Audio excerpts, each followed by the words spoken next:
We seem to be obsessed in modern Ireland with digging up the past. A literal evacuation began in Tuam earlier this month. It follows the state having already completed an extensive commission of investigation into the mother and baby homes, which involved a 63-page long detailed report on Tuam, an institution that closed its doors 64 years ago. There are some important points in the report that should interest us, as pointed out by my colleague John McGurk in a recent article. As he highlights, many of the facts about this story have gone under the public radar, and it is worth highlighting them again for the record. First, and this is something that much of the public don't seem to know, the Tuam Mother and Baby Home was a state institution, not a church institution.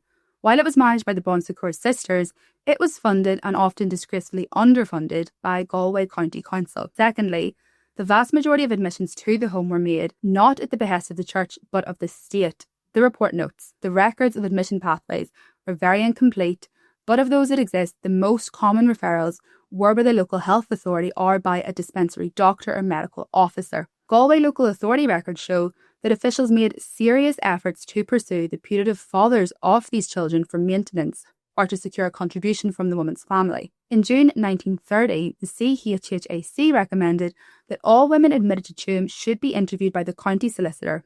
In December 1930, the senior assistance officer visited and interviewed all the women. He reported that they were mostly servant girls.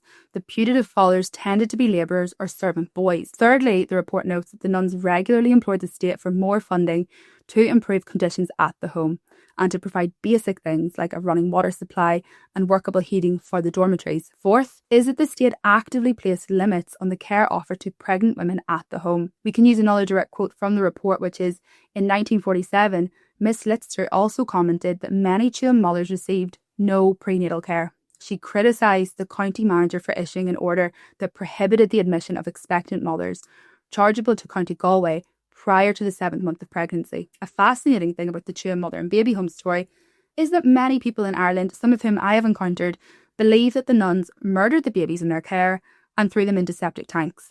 This is a common mistruth. The truth is explained in a report from 1951, which noted that the memorandum indicated that a number of causes were given for the high death rate, the chief one being lack of prenatal care, a cause which the authorities of the home cannot remedy.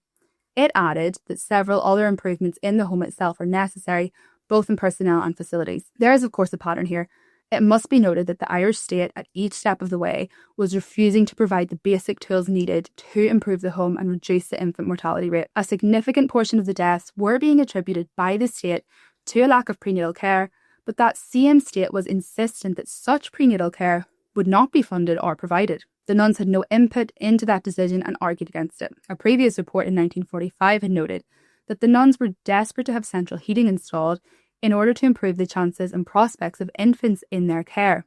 This too appears to have been denied by the county council. Babies were being left exposed to the cold, but not at the nuns' behest. Fifth, contemporary reports made absolutely clear what the causes of death in Tuam were. It is worth quoting this paragraph in full. Miss Litster said that when it was time to inquire into possible causes of death, because the rate became higher, she noted that there was a constant risk of infection because of admissions of entire families, itinerants, destitutes, evicted persons, etc. into the children's home. She remarked that Dr. Dillon had previously drawn attention to this in 1945. There was no isolation unit, which meant that children newly admitted were mingling with others in the home, and there was no routine examination and testing for venereal diseases. Dr. Costello was praised for his keen interest in the welfare of the children, their progress and diet. However, he was then 80 years old, and Miss Litster commented, "I think we are entitled to ask that the advice and assistance of a younger doctor with more up-to-date knowledge and methods should be available." This report stated that the infants received good care in the children's home.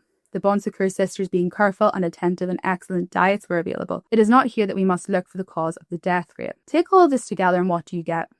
The state's own commission of investigation into Tuam paints a very clear picture, which is presumably why that commission's own report has been so poorly reported in the Irish media. The report paints a picture which is very different to the one that is painted in the Irish media and popular imagination. There seems to be a very active effort to twist the reality into an image of feral and malevolent nuns sweeping up the most vulnerable women and subjecting them to awful and at times murderous abuse. The report, however, makes clear that we had an Irish state that had essentially given the nuns a job but refused to offer even the most basic support. From this, we know the truth is that it was the state, not the church, that referred mothers and their children to the home. It shows us an order of nuns constantly imploring the state for more resources and being denied. It shows a state that was constantly investigating death rates in the home, but persistently refusing to take the basic measures required to reduce those death rates. The available facts about what actually went on are hugely important. A 2-year evacuation of bones at the site is now underway, formally for the purpose of identifying some of the remains of children who died, in the vast majority of cases, from illness and infection before the age of 1. The public have, for a very long time, been subjected to a form of fictional history.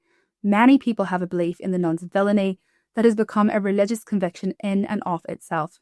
But as a media and as readers, we should be interested in the facts regarding what actually happened in Tuam.